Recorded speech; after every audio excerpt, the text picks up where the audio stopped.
Assalamualaikum warahmatullahi wabarakatuh. Innal hamdalillah wassalatu wassalamu ala Rasulillah wa ala alihi wa sahbihi wa mawala. La haula wa la quwwata illa billah. Allahumma salli wa sallim wa barik ala sayyidina wa maulana Muhammadin wa ala alihi wa sahbihi wa wala. Amma ba'du fa'afani Allah wa iyyakum ajma'in. Allahumma ij'al hadha ijtima'an tamman khalisan mukhlisan liwajhika wa sababan linaili mardatika bijahi sayyidil mursalin wa imamil muttaqin sayyidina wa maulana Muhammadin wa ala alihi wa sahbihi ajma'in walhamdulillahi rabbil alamin. Segenap para asatiz, para guru-guru, para hujjaj, para tokoh dan seluruh pengurus DKM Masjid As-Siratal Mustaqim beserta para jamaah sekalian yang dirahmati Allah Subhanahu wa taala. Alhamdulillah, puji syukur kehadirat Allah. Pada hari ini kita masih terus diberikan nikmat karunia oleh Allah Subhanahu wa taala. Murni adalah daripada fadl Allah, rahmat dari Allah Subhanahu wa taala. Mudah-mudahan dengan adanya kita bisa melaksanakan salat berjamaah setiap hari di masjid, melaksanakan kewajiban-kewajibannya. Ini adalah bukti daripada syukur atas segala nikmat yang Allah telah berikan kepada kita. Karena sejatinya manusia diciptakan oleh Allah illa liya'budun, hanyalah untuk patuh dan tunduk kepada Allah, bukan untuk memikirkan urusan duniawi sehingga Allah dilupakan. Banyak orang dan mungkin kita sendiri kadang-kadang tersibukkan dengan urusan duniawi kita, sementara tugas utama kita selaku makhluk Allah kita lupakan. Alih-alih mencari rezeki, pada rezeki yang Allah sudah tanggung, kita rela meninggalkan kewajiban kita kepada Allah Subhanahu wa taala. Mudah-mudahan kita tidak termasuk orang-orang yang seperti ini. Kewajiban-kewajiban tetap kita tunaikan, karena sejatinya kita hanya untuk sebatas lewat saja di alam dunia ini. Tidak ada yang akan kekal abadi di alam dunia. Umur pun tidak akan pernah ada yang panjang. Sepanjang apapun umur itu pasti akan ada ujungnya. Dan apa yang kita miliki saat ini, kehebatan, kegagahan, harta benda, semuanya akan kita tanggalkan, kita akan tinggalkan. Yang akan kita bawa inilah amal-amal kebaikan, amal ibadah, bukti penghambaan kita, bukti ibadah kita kepada Allah Subhanahu wa taala. Dengan kita dijadikan oleh Allah Subhanahu wa taala hamba-hamba yang bersyukur, mudah-mudahan kita termasuk hamba-hamba pilihan Allah yang akan mendapatkan nikmatnya nanti di yaumil qiyamah. Amin ya rabbal alamin. Salawat dan salam mudah-mudahan tercurahkan selalu kepada Nabi besar kita, Habibana al-Karim Nabi Muhammad sallallahu alaihi wasallam, kepada para keluarganya, sahabat, tabi'in, tabi'in, dan kita juga selaku umat Rasulullah. Mudah-mudahan terus diberikan keistiqomahan menjalankan ajarannya. Para jamaah yang dirahmati Allah Subhanahu wa taala, masih ramai dalam suasana tahun baru Hijriah, bahkan di suasana 10 Muharram, walaupun sekarang udah belasan, tapi banyak kegiatan-kegiatan santunan dan kegiatan Muharram lainnya. Yang perlu digarisbawahi dengan adanya tahun baru ini, bukan hanya melakukan rutinitas tahunan. Ada di situ puasa sunnahnya, ada santunan dan lain sebagainya. Tetapi esensi daripada tahun baru ini lebih mengenai terhadap apa yang harus kita lakukan. Karena sejatinya kehidupan ini harus berubah, jangan sampai stuck, bahkan ada penurunan. Sering kita dengar ungkapan Imam Ali karamallahu wajhah, siapa orang yang hari ini dia itu lebih baik daripada hari yang sudah lewat, maka inilah orang-orang yang beruntung. Nah, ini kita pengen menjadi orang-orang yang beruntung, pengen lebih baik lagi dari yang kemarin. Barang siapa orang yang hari ini sama aja dengan yang kemarin-kemarin, bahwa maghbunun, ini orang rugi. Ibarat orang jualan modal 1 juta, setahun kemudian masih 1 juta, nggak ada untungnya sama sekali. Apa yang didapat? Rugi waktu, rugi tenaga. Begitu juga kehidupan kita ke depan, kalau saja tidak ada perubahan, rugi kita, tidak ada perubahan yang baik. Apalagi orang yang hari ini lebih buruk daripada hari kemarin. Kemarin kita rajin berjamaah, duduk di majelis ilmu. Sekarang kita disibukkan dengan urusan duniawi. Jamaah gak pernah, bahkan sholat ditinggalin, duduk di majelis ilmu juga ditinggalkan. Maka ini orang-orang celaka. Oleh karenanya, bagaimana supaya kita mendapatkan atau menjadi orang yang beruntung? Ada beberapa kiat yang harus kita lakukan. Di antaranya, yang pertama, di tahun baru ini kita harus muhasabatun nafsi. Muhasabah, ngaji diri, koreksi diri, introspeksi diri. Ya, jangan introspeksi diri orang lain mulu, jangan ngajiin orang lain mulu. Sesekali ngaji tentang diri kita, muhasabah diri kita. Ya. Apa yang kita lakukan saat ini, apakah sudah maksimal? Bagaimana dengan ibadah kita? Bagaimana dengan kemaksiatan kita? Jangan sampai umur kita bertambah tapi nggak ada kemajuan, bahkan adanya penurunan. Muhasabah. Setelah kita tahu dengan muhasabah, oh saya ini begini, kemarin kurangnya begini. Nah, setelah muhasabah, langkah kedua adanya harakah atau hijrah. Lakukan perubahan, pergerakan, berpindah dari yang tidak baik menuju ke hal yang baik. Kalau kemarin kita sering meninggalkan sholat, berarti saya tahun ini jangan sampai ninggalin sholat. Kalau kemarin kita malas-malasan jamaah, kalau lagi mau saja ke masjidnya, sekarang tingkatin lagi. Kalau kemarin mungkin ngajinya kadang mau kadang kagak, sekarang harus digiatin lagi. Kalau sedekahnya kemarin berkurang, tahun sekarang mungkin ditingkatkan lagi. Begitu. Adanya apa? Jangan muhasabah doang, ngaji doang, introspeksi doang, tapi nggak ada perubahan. Langkah kedua adanya harakah atau hijrah. Setelah adanya hijrah, kita melakukan perubahan. Maka yang ketiga adalah istiqomah. Istiqomah terus-menerus dalam melakukan kebaikan. Perubahan yang sudah kita lakukan jangan sampai terulang lagi ke hal yang tidak baik. Ini kita ada hijrah cuma sekali doang. Ya, ini yang tidak diharapkan. Jadi kontinuitas, terus menerus al-istimrar. Jadi khairul umur adwamuha wa in qalla. Jadi sebaik-baik perkara itu yang paling kita dawamkan, yang paling kita istiqomahkan. Wa in qalla, walaupun sedikit dulu. Kemarin belum bisa tahajud, sholat hajat malam. Nah sekarang 2 rakaat dulu, nggak apa-apa. Ya, kalau kemarin belum sempat ke masjid, sekarang ke masjid baru maghrib doang, isya sama subuh, ya nggak apa-apa dulu. Nah yang sudah maghrib sama subuh tingkatin lagi, ada di rumah, zuhur asarnya juga di masjid, begitu berjamaah. Sekelumit tentang masalah tahun baru. Baik, kita lanjutkan dengan kajian kita dalam kitab Hikam karangan Ibnu Athaillah, masuk ke dalam hikmah yang ke-32. Bismillahirrahmanirrahim.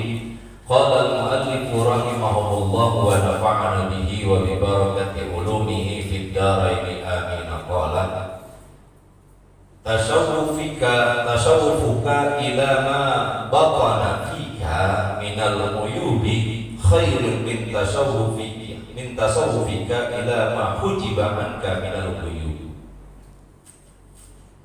Tasawwufuka, mengoreksinya engkau, ila ma batana fika, kepada sesuatu yang tersamar, yang ada di dalam batin, di dalam diri kamu, minal uyubi, daripada aib, keburukan-keburukan, khairun, itu lebih baik, min tasyawufika, daripada mengoreksimu, ila ma hujiba, kepada sesuatu yang terhalang darimu, minal uyubi, dari hal-hal yang gaib, yang tidak nampak.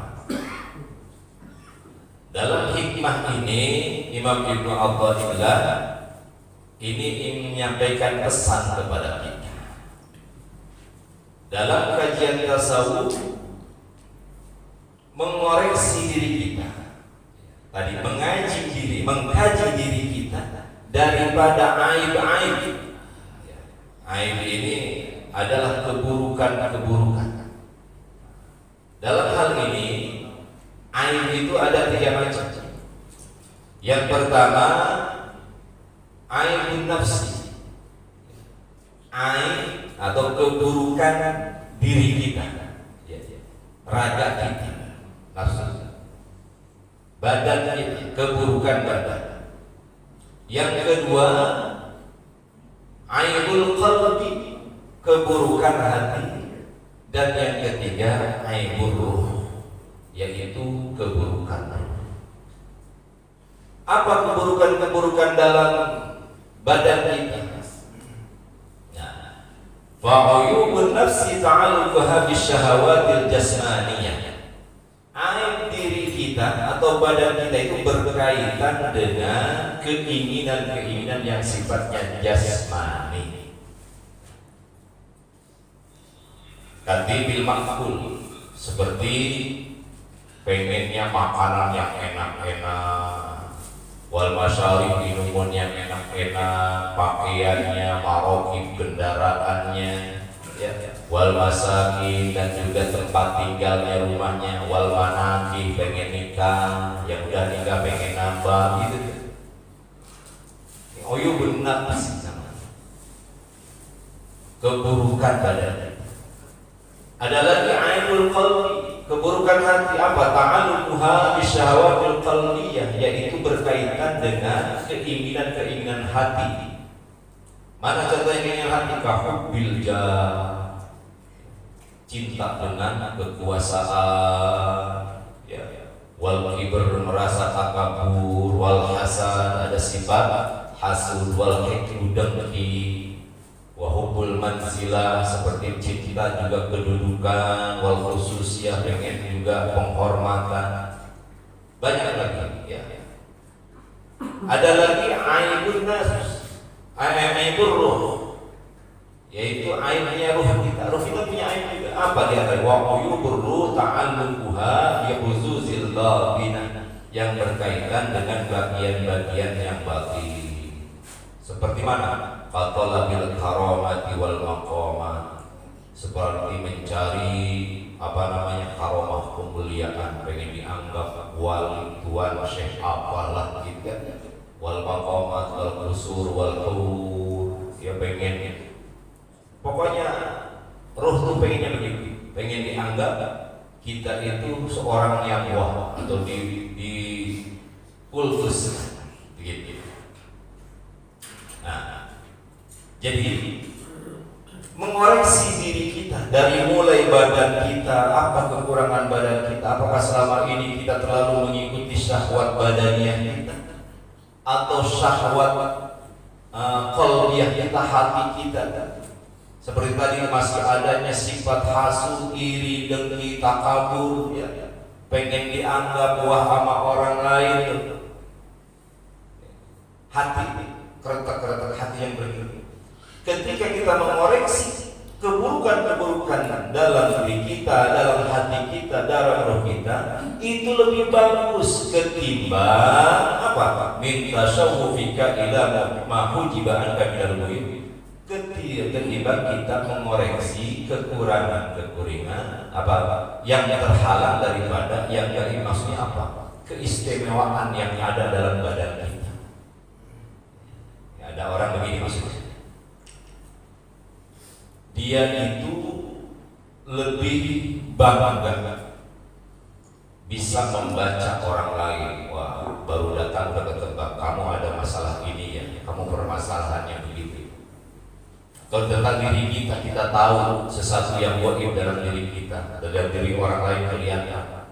Wah, yang datang nampak muka-mukanya udah kayak monyet semuanya lah. Itu kayak orang wah. Nah, dan kita biasanya terlena dengan orang-orang yang punya kemampuan seperti itu, dan kita pengen begitu biasa.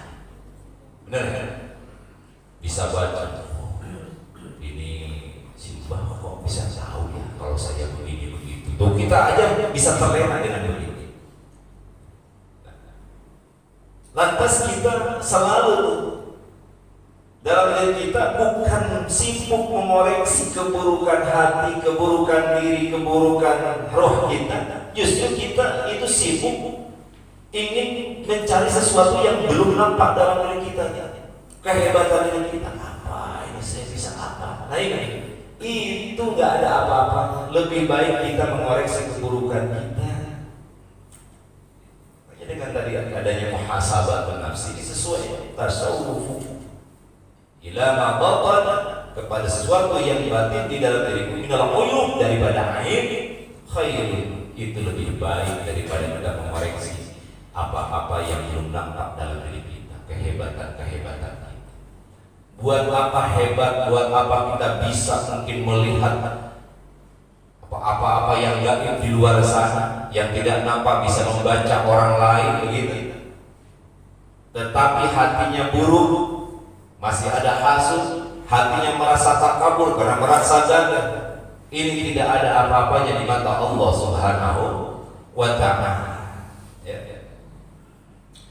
Jadi dalam masalahnya pun dikatakan begitu.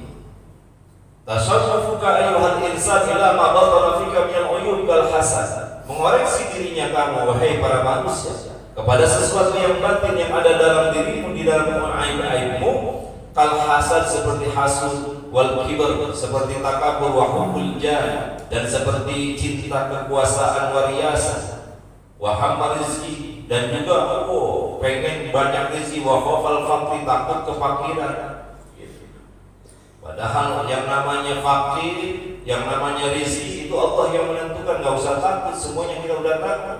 Wa talabil khususiyah, cari kedudukan yang penting. Wa ghairika minal uyub, itu adalah aib-aib kita. Jadi kalau dalam diri kita sekarang masih ada begitu ketakutan tentang masalah rezeki, takut fakir, ya, masih ada hasud, takabur, sifat ria dan lain sebagainya, itu aib-aib yang ada di diri kita.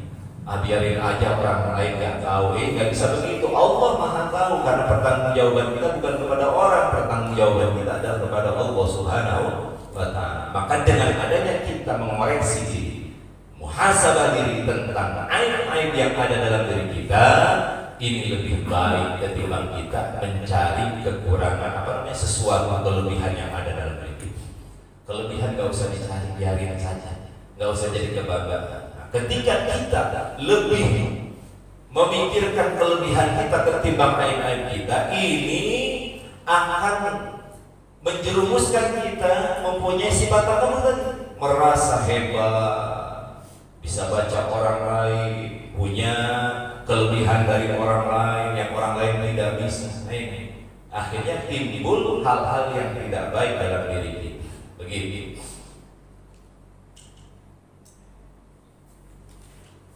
Selanjutnya,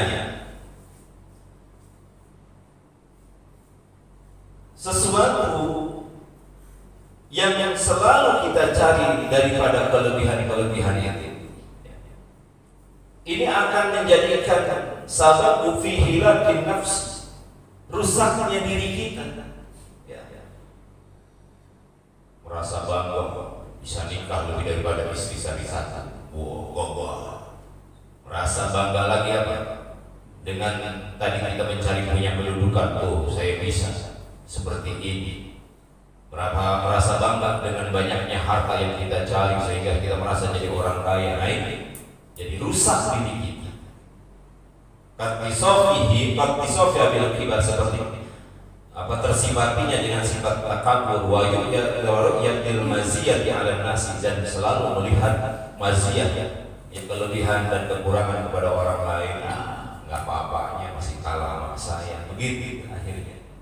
Beda dengan orang yang mau mengoreksi tentang aib dirinya, dia akan merasa, saya nggak ada apa-apanya, saya masih banyak dosa, saya masih jauh dari harapan dimuliakan yang katanya orang lain muliakan. Seperti itu. Selanjutnya dalam kajian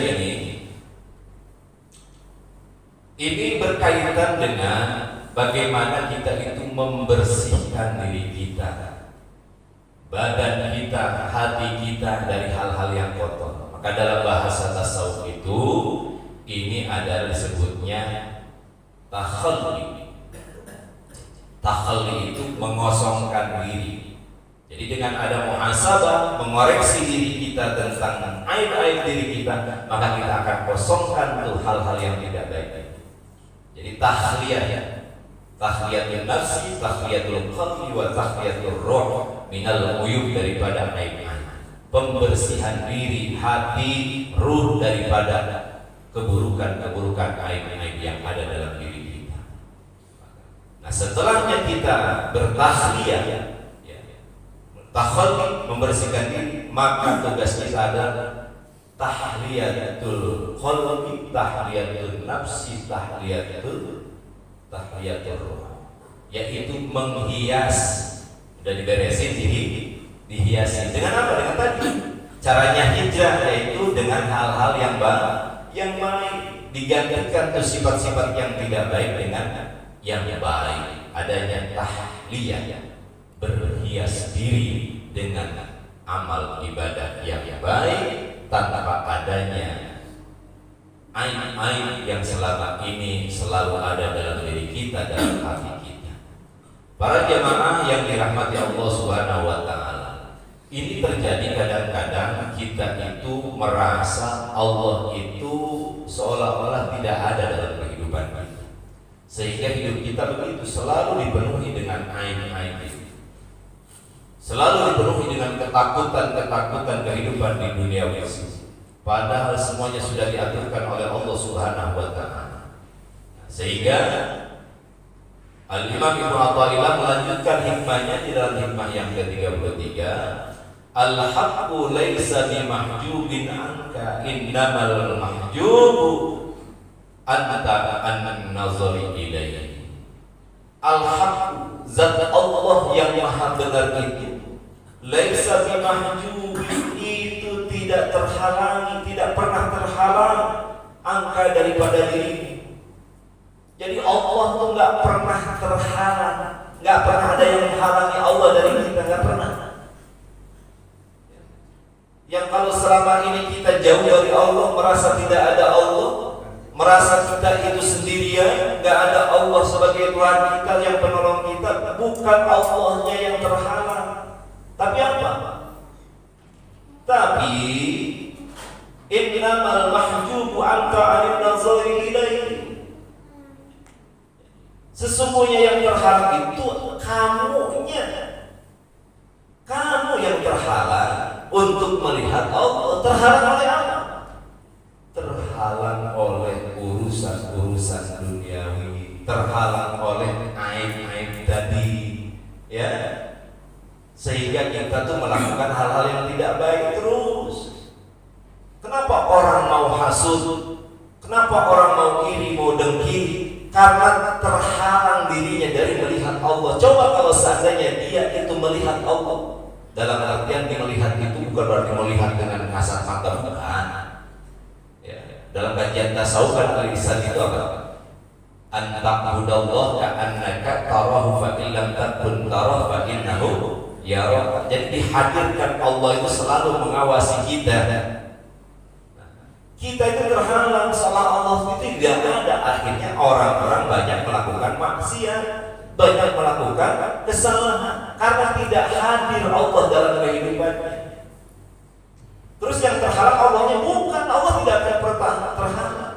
Kenapa demikian? Dalam kajian ilmu tauhid, Allah itu maha dari segala maha, Al-Qahir.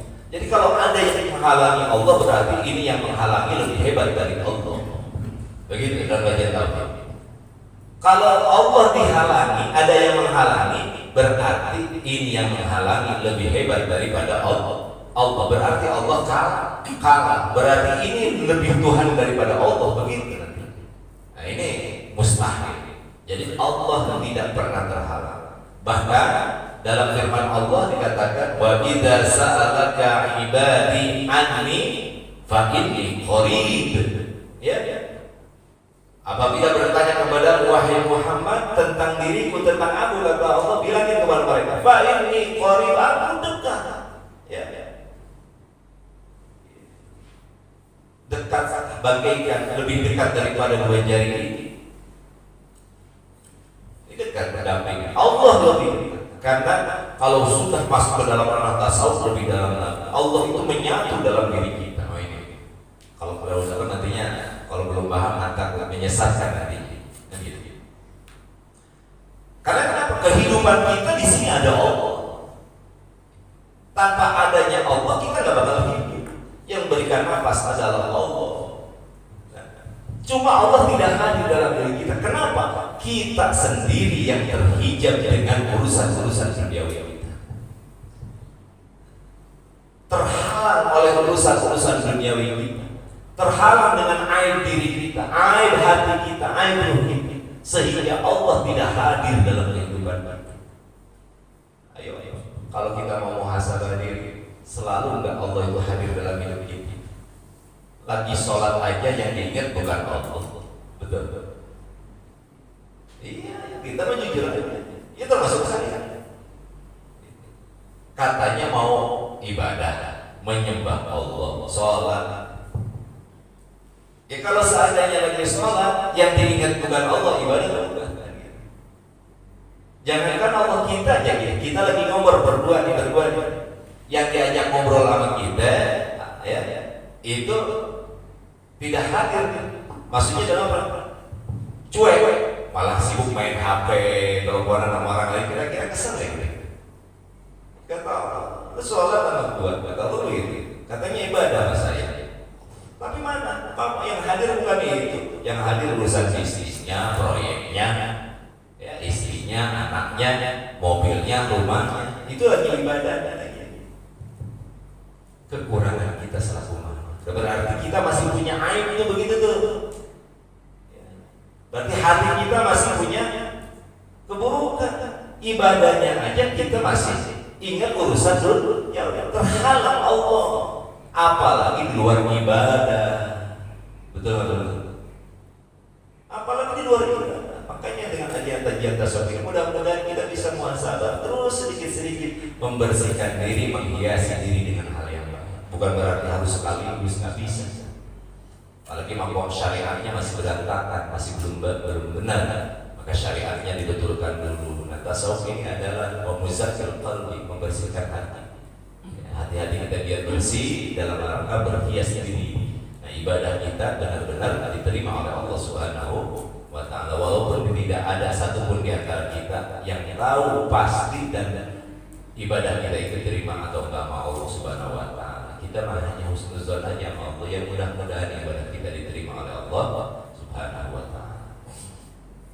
Jadi kembali begini, Allah tidak pernah terhalang oleh apapun.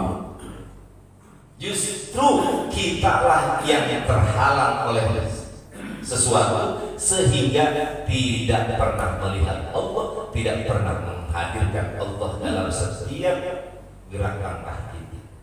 Bahkan dalam ibadah saja Allah tidak hadir dalam ibadah kita. Padahal yang disembah katanya Allah. Itu begini. Idlam hajabahu syai'un la satarahu ma hajabahu walau kana law satirun lakana liwujudi hasilun wa kullu hasilin bi syai'in fa huwa law qahirun wa huwal qahiru fawqa ibadihi. Karena kalau menghalangi kepada Allah sesuatu, maka la satarahu ma hajabahu, pasti akan menutupi sesuatu itu kepada Allah. Allah ya tadi. Allah tidak akan pernah terhalang. Kalau Allah terhalang, maka sesuatu itu akan menghalangi Allah. Walau kana lahu satirun lakana liwujudi hasil. Kalau seandainya Allah ada yang menghalangi, berarti keberadaan Allah itu terbatas.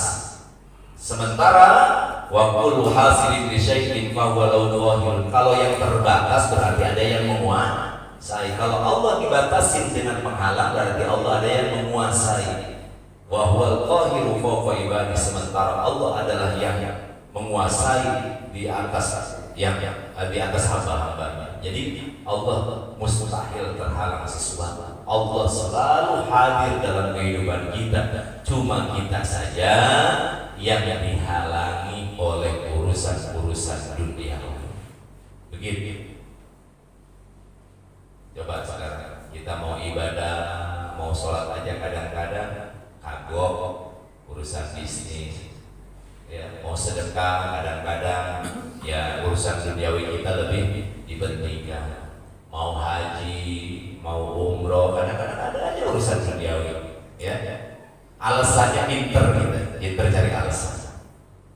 Ini yang terjadi dalam hidup. Tapi kalau seandainya hakikat kita benar-benar meyakini adanya Allah, dengan perintah Allah kita tahu apa sejatinya kita makhluk Allah, wa ma khalaqtul jinna wal insa illa liya'budun, ya, untuk beribadah. Kayak Nabiullah Ibrahim alaihissalam, gak peduli anak yang dinanti-nanti itu bagaimana, kata Allah udah sembelih, gak mikir lagi, perintah Allah.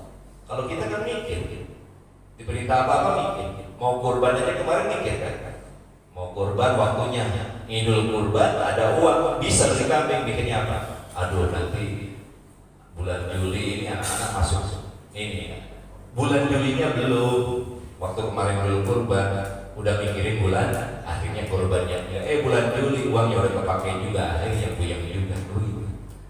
Banyak terjadi begini. Akhirnya kita ibadahnya kagak, kebutuhan duniawi juga makin terus pusing.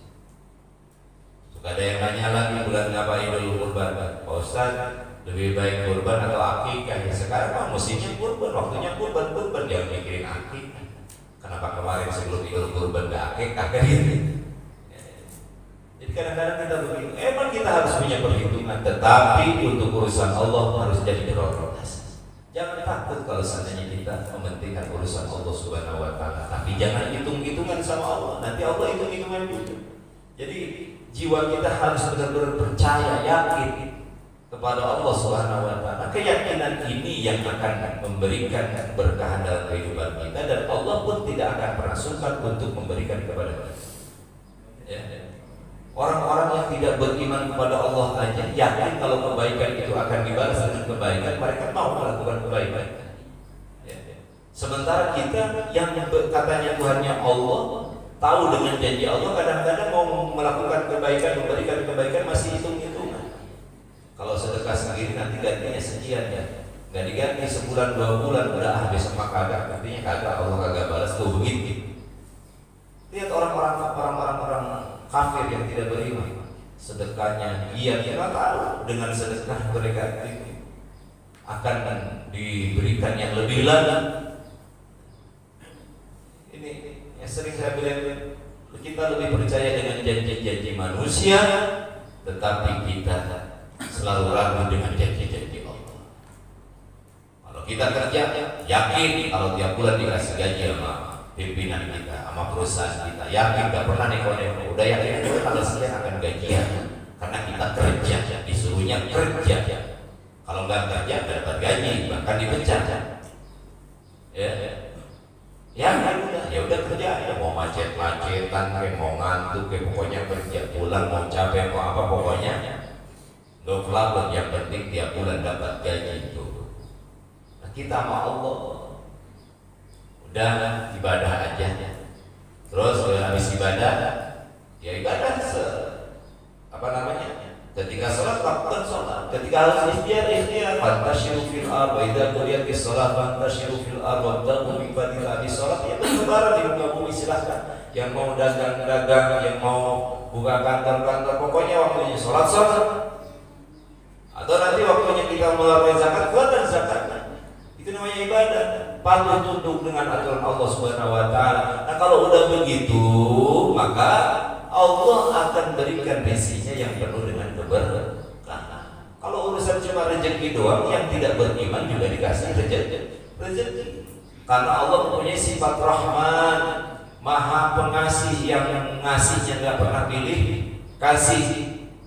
Yang beriman, yang tidak, yang taat, yang maksiat, semuanya dikasih. Manusia, jin, hewan, semuanya dikasih rezeki sama Allah. Jadi nggak dipilih-pilih sama Allah. Tapi keberkahan beda. Kalau berkah hanya untuk orang-orang yang beriman, keberkahan Ar-Rahim, kebaikan yang lebih dari bukan hanya sekedar berbicara rezeki, tetapi banyak mengandung kebaikan-kebaikan yang lain. Makanya sekali lagi muhasabah diri kita. Mari kita mengkaji diri kita tentang apa? Tentang aib kekurangan yang ada dalam diri kita, dalam hati kita, dalam roh kita. Setelah itu lakukan perubahan, hijrah, kita melakukan perbaikan. Jangan sampai kita stuck segini-gini aja. saja, bahkan keburukan-keburukan itu masih kita lakukan.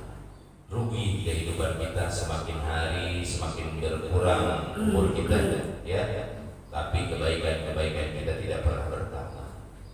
Husnuzon sama Allah, kita dikasih sehat walafiat, panjang umur ini. Allah pengen kita itu menjadi hamba-hamba Allah yang banyak perbekalannya nanti di yaumul qiyamah. Ya, banyak yang kadang-kadang kita lihat orang-orang soleh, para kiai masih muda, mungkin Allah sayang, jangan terlalu banyak keburukan yang dibawa, mumpung masih banyak kebaikan maka Allah wafatkan. Begitu, ya. Kita nggak tahu rahasia Allah, pastinya Allah itu memberikan yang terbaik buat hamba-hambanya. Nggak ada yang nggak baik, walaupun kita makhluk itu menganggap nggak baik. Kira-kira kalau kurang duit dianggap kita baik-baik? Nggak ada. Kekurangan dalam kehidupan, ya baik ekonomi dan sebagainya, kan menurut kita nggak baik. Tapi Allah punya rahasia. Kenapa? Di balik Allah itu memberikan kekurangan dalam kehidupan kita. Wallahu a'lam. Mungkin menjaga sifat takabur yang akan timbul dalam diri kita, ya, merasa nanti dengan saudara paling hebat, akhirnya dengan saudara nggak akur. Mungkin dijaga oleh Allah, jangan sampai kita menjadi orang seperti itu. Akhirnya kita diuji dengan kekurangan.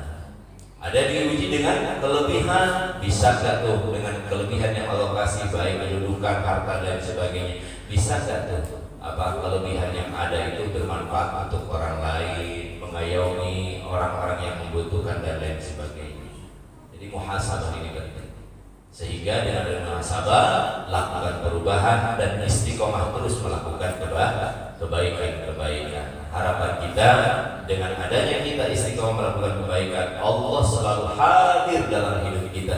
Sehingga dengan hadirnya Allah dalam hidup kita, banyak kemaksiatan yang kita tinggalkan. Mau maksiat ingat Allah, mau ninggalin sholat ingat Allah, mau zalim terhadap orang lain ingat Allah, karena kita selalu menghadirkan Allah dalam kehidupan kita dan Allah tidak terhalang dari pandangan mata kita.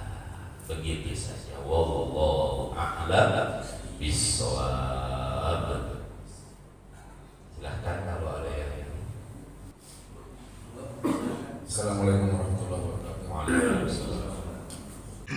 Apa yang disampaikan kaitan dengan muhasabah diri gitu ya. Dan ini pun juga di awal tahun kita Hijriah, ya arti Hijriah berarti kita berusaha untuk berpindah pada yang lebih baik. Nah ini kan kaitannya dengan keyakinan kita gitu, dengan ya, khususnya kalau kita ditisarikan mungkin dari surat Al-An'am 162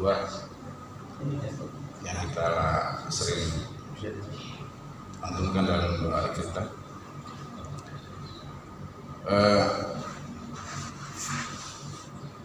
Kita kan sering terhijab gitu ya, dengan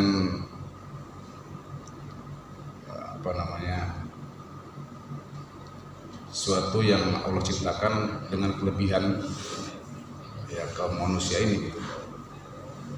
Terhijabnya ini kan karena adanya hawa nafsu. Kalau nggak ada hawa nafsu mungkin kita nggak bakal terhijab gitu. Itulah kelebihan daripada makhluk-makhluk Allah ya kita ini gitu manusia. Nah mungkin kiat-kiat kita untuk pastinya gitu ya, mungkin kita juga tahu tapi terkadang hal-hal ini mungkin yang belum terlalu yakin juga gitu. Kolbu kita agar bisa menjadikan kedepannya kita ini lebih baik, apa aja kiat-kiatnya gitu ya, agar hawa nafsu ini bisa dikendalikan dengan baik.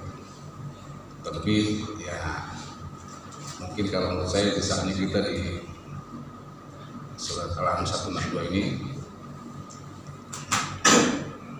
bagaimana kita meyakini bahwa hidup kita, mati kita, sholat kita itu benar-benar untuk Allah. Kemudian yang kedua berkaitan dengan tahun Hijriah yang baru ini, Nah ini kan kalau di kalender kita Masehi ini yang jelas-jelas ya yang kita gunakan dalam keseharian di dunia ini kan kalender Syamsiah ya. Sedangkan kita menggunakan kalender Komariah. Kalau dilihat dari sejarah-sejarahnya, memang dari mulai zaman Nabi Isa sebelumnya kita memang udah mengenal kalender Masehi yang diciptakan di saat-saat zaman Romawi. Sedangkan saat itu bulan-bulan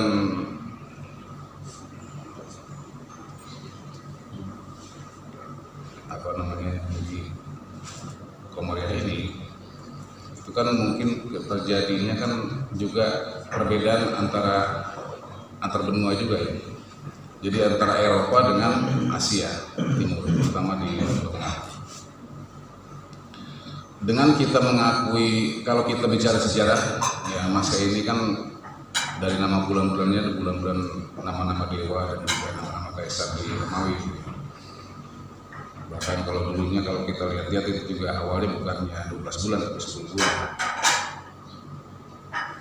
Nah, ini kalau kita lihat nih, kalau kita menggunakan kalender Masehi ini gitu ya, karena yang jelas-jelas memang penentuan satu Masehinya sendiri adalah penentuan dari lahirnya Yesus gitu ya. Nah kita mengakui selama ini sampai kelahiran kita sendiri aja berpatokannya kepada kalender Masehi. Ya jelas umur kita pun juga kalau menurut saya kalau kita berpatokan kepada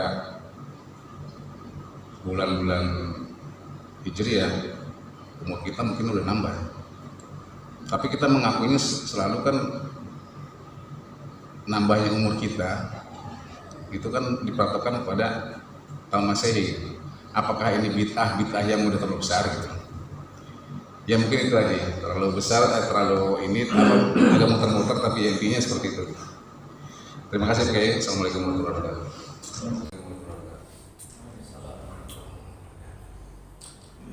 Kian bagaimana kita itu untuk berusaha bagaimana supaya tidak terhijab dari Allah, yakini dengan janji Allah. As-salati wa nusuki wa mahyaya wa mamati lillahi rabbil alamin. Jadi gini, ada ungkapan man arafa nafsahu faqad arafa rabbahu. Siapa yang tahu dirinya maka dia akan tahu Tuhan. Maka kiat pertama sebenarnya kudu tahu diri. Kalau kita manusia, orang sudah bilang mana manusia, kan gitu. Mana manusia? Mana punya kita? Kita nggak punya apa-apa. Maka sejatinya kita harus tahu hakikat diri kita itu siapa dulu. Orang-orang yang tidak tahu diri ini yang justru nanti bebas melakukan apa-apa. Dia nggak peduli apa yang dilakukan, ya peduli dengan Tuhan bah, tidak peduli. Jadi yang penting senang, yang penting enak buat dirinya. Padahal nggak tahu yang dia sedang penuhi itu adalah syahwat, ya. Nafsu itu, ya. Kalau syahwat berbicara tentang nafsu, anna nafsala ammaratun bisu. Nafsu itu selalu memerintahkan kepada hal-hal yang tidak baik. Kepuasan diri seperti ini, merasa diri kalau sukses duniawi, apalagi urusan karir, ya, urusan jabatan, harta, merasa itu akhirnya timbul karena ingin memuaskan diri. Nah, kalau seandainya kita udah tahu diri, siapa diri kita sebenarnya, maka kita akan tahu yang kita miliki pun itu pun dari siapa. sehingga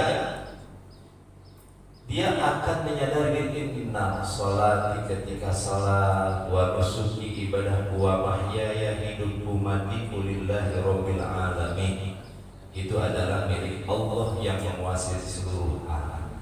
Maka apa yang pantas kita sombongkan, apa yang pantas kita banggakan, apa yang pantas kita khawatirkan juga dengan urusan-urusan duniawi, sementara Allah yang menggenggam segala kehidupan kita. Ini poin yang pertama, kita harus tahu diri. Setelah kita tahu diri, maka lakukan apa yang seharusnya kita lakukan. Seperti kita mau kerja di mana atau berada di mana, kita harus tahu posisi dan desisi kita, kedudukan dan tugas kita apa. Di kantor kita kerja sebagai ini, lakukan tugasnya. Kalau kita bisa melakukan tugas karena kita tahu posisi kita, maka insya Allah baik-baik saja. Nah, yang jadi masalah kan kadang-kadang kita nggak lupa dengan posisi kita dan melupakan tugas kita. Ini yang akhirnya berantakan. Nah, kita itu sebagai khalifah fil alam, ya, yang tugasnya adalah bagaimana menjaga kearifan lokal alam dunia ini. Dengan bagaimana? Dengan mengikuti aturan-aturan Allah Subhanahu wa Ta'ala. Maka setelah tahu diri, maka lakukan apa yang seharusnya kita lakukan sebagai tugas manusia dan hamba Allah Subhanahu wa Ta'ala. Itu. Yang ketiganya, untuk melakukan segala sesuatu itu sebagai tugas kita selaku hamba Allah, yaitu mengikuti aturan Allah, kita tentunya harus meningkatkan kualitas pengetahuan ilmu pengetahuan kita, bagaimana supaya kita ibadahnya itu maksimal dan lain sebagainya. Nah, paling tidak yang pertama yang harus kita penuhi dalam diri kita tentang keilmuan itu, bagaimana kita mempelajari ilmu ketuhanan, mengenal Allah yang lebih dalam lagi seperti apa. Awal wajibin alal insani ma'rifatul ilah, mengenal Tuhan, siapa Tuhan, siapa Allah yang sebenarnya. Setelah kita mengenal Allah, kita akan tahu apa yang diperintahkan oleh Allah. Kita diperintah sholat, sholat kudu bagaimana, maka kita akan belajar bagaimana supaya kita bisa sholat dengan baik. Maka belajar fikih, ilmu fikih. Setelah belajar sholat dengan baik, maka sholat ini dijaga. Karena apa? Ini tadi, inna sholati wa nusuki wa mahyaya wa mamati lillahi rabbil alamin. Kita sholat untuk Allah, maka hati kita dibersihkan dengan belajar kita ilmu akhlak, ilmu tasawuf, sehingga sholat kita, ibadah kita itu murni untuk Allah Subhanahu wa Ta'ala. Agar supaya Allah selalu dalam diri kita, maka apa? Maka banyaklah berzikir kepada Allah, mengingat Allah Subhanahu wa Ta'ala. Zikir mau bil lisan atau zikir jahar atau zikirnya zikir khofi, silahkan. Bukan berarti kita harus longgar duduk masjid, enggak. Setiap kita beraktivitas hatinya selalu hidup dengan kalimat Allah, Allah, Allah, Allah, Allah, begitu. Insya Allah kalau yang diingatnya Allah, ala zikrillah kita tatma'innul qulub, hati kita tenang, tidak akan gelisah dengan syahwat-syahwat, dengan nafsu-nafsu yang ada dalam diri kita, karena dikontrol dengan adanya Allah yang hadir dalam diri kita. Terus mengenai tadi bagaimana penggunaan tahun Muharram dan Hijriyah. Nah, sekarang penggunaan dengan tahun Muharram ini bukan bid'ah, nggak ada bid'ah seperti ini. Karena Masehi juga ada sebelum Rasulullah SAW, dan Rasulullah mengakui tentang Masehi cuma untuk seiring berjalannya waktu, karena kebutuhan untuk pembeda antara Islam dan non-Islam pada zaman Umar bin Khattab kalau nggak salah, ini baru dilakukan dan diinikan bulan Hijriah itu di tahun dimana Rasulullah hijrah ke Madinah waktu saat itu. Jadi seperti itu. Jadi tidak ada kaitan dengan masalah kebudayaan, masalah bid'ah dan lain sebagainya. Insya Allah tidak menjadikan dosa besar. Begitu juga. Waalaikumsalam warahmatullahi wabarakatuh. Terima kasih Pak Kiai. Pertanyaan ini sebetulnya bersifat pribadi ya. untuk meningkatkan diri ini supaya insya Allah supaya bisa lebih baik dalam setiap hal. Di antaranya mohon penjelasan yang terkait dengan apakah ini termasuk tasawuf ya. Minta penjelasan terkait dengan surah Ali Imran ayat 92. Menurut saya bagus ya, cuma ini agak berat mengamalkannya. Dan ini sering saya dengar di ceramah-ceramah terkait dengan masalah surah Ali Imran ayat 92. Kedua, ada kaitannya juga masalah ini yang sering saya dengar. Ketika orang sudah meninggal itu di alam kubur, dia minta kembali ke bumi, bukannya untuk minta sholat, bukannya untuk apa-apa kecuali untuk bersedekah. Mungkin bisa dipahami lagi seperti itu. Singkat saja. Terima kasih. Assalamualaikum warahmatullahi wabarakatuh. Terima kasih. Assalamualaikum warahmatullahi wabarakatuh. Waalaikumsalam warahmatullahi wabarakatuh. Surat Ali Imran ayat 92, dan tanazul birra hatta tunfiqu mimma tuhibbu. Tidak akan meraih akan kebaikan sehingga mereka itu menafkahkan dari apa-apa yang mereka cintai. Begini. Sejatinya apa yang dititipkan oleh Allah kepada kita, ya, biasanya kalau sudah berbicara tentang nafkah atau infak itu berbicara dengan harta. Maka orang-orang yang ingin meraih pahala yang luar biasa dari Allah Subhanahu wa taala harus berani untuk menginfakkan harta yang paling dicintai. Kenapa? Ya ini bukti. Allah memberikan contoh kepada Nabi Ibrahim. Harta banyak, dia tiap tahun unta, sapi, kambing, ribuan dikurbankan, nafkah. Tapi ketika dia tidak punya anak, minta keturunan, berpuluh-puluh tahun dikasih anak, Allah puji. Ayo, Ismail kurbankan. Pengen melihat bagaimana keyakinan dan bukti kepatuhan dia kepada perintah Allah Subhanahu wa taala. Karena beliau adalah orang yang yakin, orang yang beriman pilihan Allah. Enggak ragu lagi, ini perintah Allah, anak sekalipun yang dicintai saya korbankan. Jadi kita dihadapkan seperti itu kadang-kadang. Mau melakukan kebaikan, terutama tadi berinfak, ya itu misalnya aduh mulu, apa-apa aduh. Akhirnya untuk berinfak kita itu sungguh. Ini hal-hal yang tidak. Bahkan Allah kan udah jadi dengan yang lain, ya, dengan hal-hal yang lain. Bagaimana perumpamaan orang-orang yang berinfak di jalan Allah, ya. Nanti ya, ibarat satu biji ditanam, tumbuh 7 tangkai, setiap tangkai 700. Ya kakak itu 100 jadi 700. Bahkan Allah yudha'ifu liman yasha. Bukan hanya 700, tapi Allah bisa melipat gandakan lagi. Ini the power of sedekah kan gitu bahasa. Ini tinggal keyakinan kita dengan janji-janji Allah. Padahal Allah sudah bilang Allah la yukhiful mi'ad. Allah tidak akan pernah ingkar terhadap janji-janji. Bahkan mengibaratkan orang-orang yang kadang-kadang mereka berat melakukan sedekah, berinfak dengan apa yang benar-benar dicintai. Karena setiap harta orang pasti senang, gitu. Setiap harta benda biasanya orang itu suka. Dituntut untuk berinfak biasanya berat.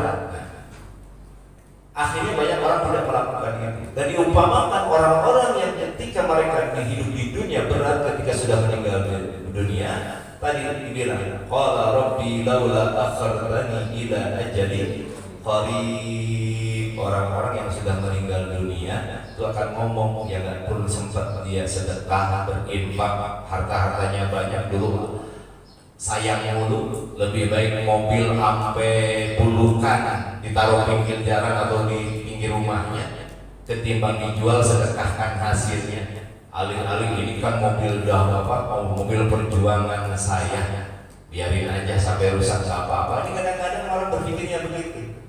Padahal kalau dijual laku 10 juta, 20 juta ke masjid, ke pesantren, disedekahkan jadi amal jariah ketimbang jadi rongsokan kan gitu. Banyak orang begitu.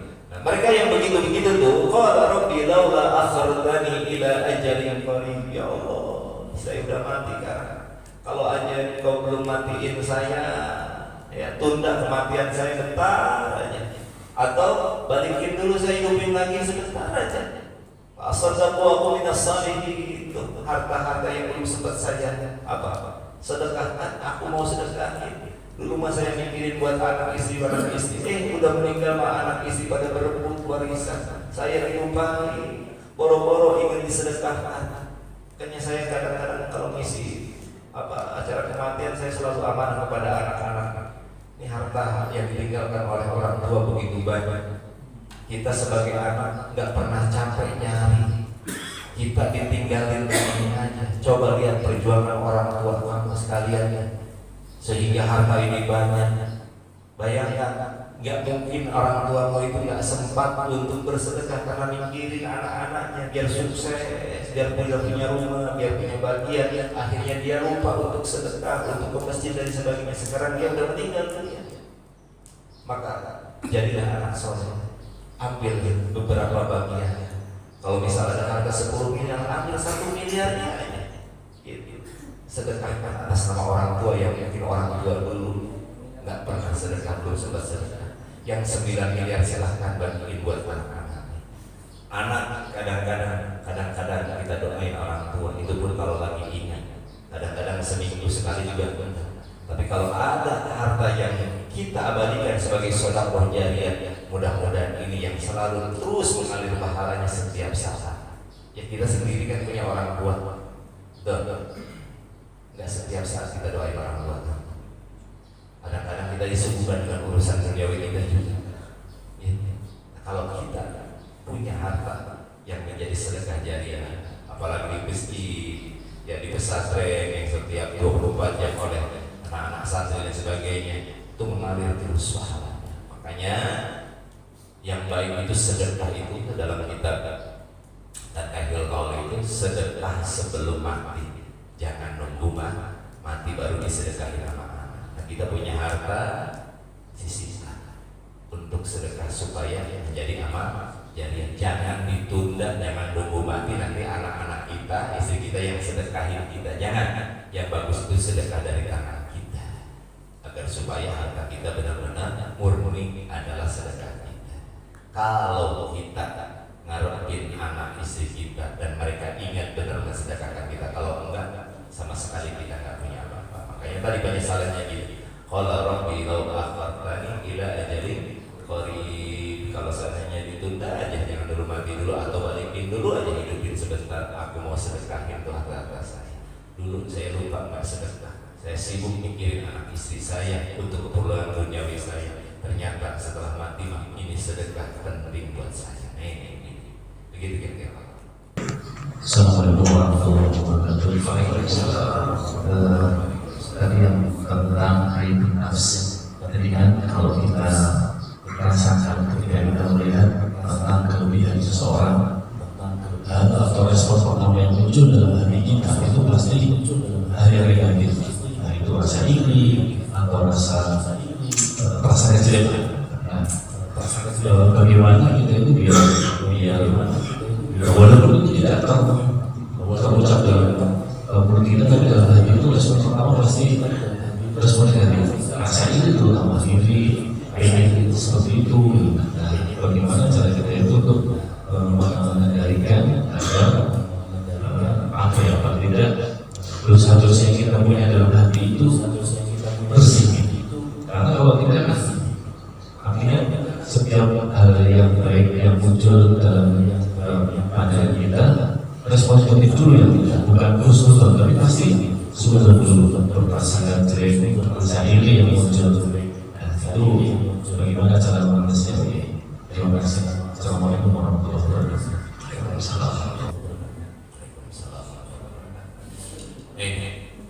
Biasanya man sa'a zununuhu sa'a. Siapa orang yang buruk sangkanya, selalu berprasangka buruk, maka ini nggak jauh kelakuannya juga buruk, biasanya begitu. Tapi orang-orang yang dia itu baik dalam perbuatannya, maka dia juga prasangkanya Allah akan baik. Bagaimana untuk menimbulkan supaya kita itu selalu mengedepankan positive thinking atau husnuzan pada orang lain? Nah, kalau tadi berkaitan dengan aibul nafsi, kita selalu mempunyai perasaan buruk terhadap orang lain, berarti diri kita selama ini ya mungkin lebih banyak keburukan yang kita lakukan dalam badan kita, oleh badan kita, sehingga ketika melihat sesuatu padahal orang lain itu banyak melakukan, respon pertama itu adalah keburukan sesuai dengan kelakuan kita gitu. Jadi selalu berkaca daripada kelakuan kita sendiri, akhirnya perasaannya buruk. Tapi kalau kita selalu melakukan kebaikan, maka pandang kepada orang lain, bahkan orang lain yang melakukan keburukannya akan berprasangka baik. Kenapa? Karena kita selalu melakukan kebaikan. Ada orang nyolong, ya, orang nyolong, kita gemarnya sedekah gitu ya. Kita gemar sedekah. Ada orang nyolong, nyuri dalam pikiran kita. Walaupun mencuri itu ada jelek, ya Allah, mungkin dia lagi butuh. Dia perasaannya mungkin anak istrinya nggak makan sehingga dia itu mau nggak. Jadi pikirannya itu udah kesana. Waduh, saya dosa berarti saya ternyata punya tetangga yang dia kelaparan sehingga dia nyolong. Kenapa? Karena kita kelakuannya itu baru tersebut. Ternyata masih ada orang yang belum saya sentuh sehingga dia mau ngambil. Nah, ini begitu. Jadi ada apa tadi? Mansa azuluhu sa'afahu, yang selalu berprasangka salah, yang negatif tinggi, suuzon dulu, kelakuannya yang buruk. Ada orang melakukan kebaikan, bisa rajin ke masjid, itu bagus sih kan? Kita pengen dipuji orang lain. Karena kerjaan kita kalau ke masjid pengen dipuji orang, akhirnya prasangka kita begitu. Jadi nggak semua respon itu akan direspon dengan suuzon, tergantung tadi siapa yang merespon. Oleh karenanya perbaiki dulu diri kita sehingga prasangka kita, zon kita itu akan lebih baik lagi. Ya, jadi bagaimana pribadi kita, diri kita melakukan. Kalau kita sering melakukan kebaikan, insya Allah zon kita menjadi husnuzon, bukan suuzon. Begitu teman-teman. Adil untuk di sini aja. Baik, kita tutup dengan pembacaan doa. Allahumma shalli wa sallim wa barik ala sayyidina wa maulana Muhammadin fil awwalin wal akhirin wa sallim wa radiyallahu tabaraka wa ta'ala an sadatina ashabi rasulillahi ajma'in. Alhamdulillahi rabbil alamin. Allahumma inna ayatina ilaik, Allahumma iftah lana hikmataka wa ansur alaina bi barakatika wa allimna libasa 'ilmika 'ilman nafi'an ya dzal jalali wal ikram. اللهم ارزقنا فهم النبيين وحفظ المرسلين وإلهام الملائكة المقربين وعلمنا تأويل وهدنا إلى سواء السبيل. ربنا آتنا في الدنيا حسنة وفي الآخرة حسنة وقنا عذاب النار. دعواهم يا سبحانك اللهم وتحياتهم يا سلام وآخر دعواهم أن الحمد لله رب العالمين. Kurang lebihnya mohon maaf. Wallahul muwaffiq ila aqwamit thoriq. Wassalamualaikum warahmatullahi wabarakatuh. Sallallahu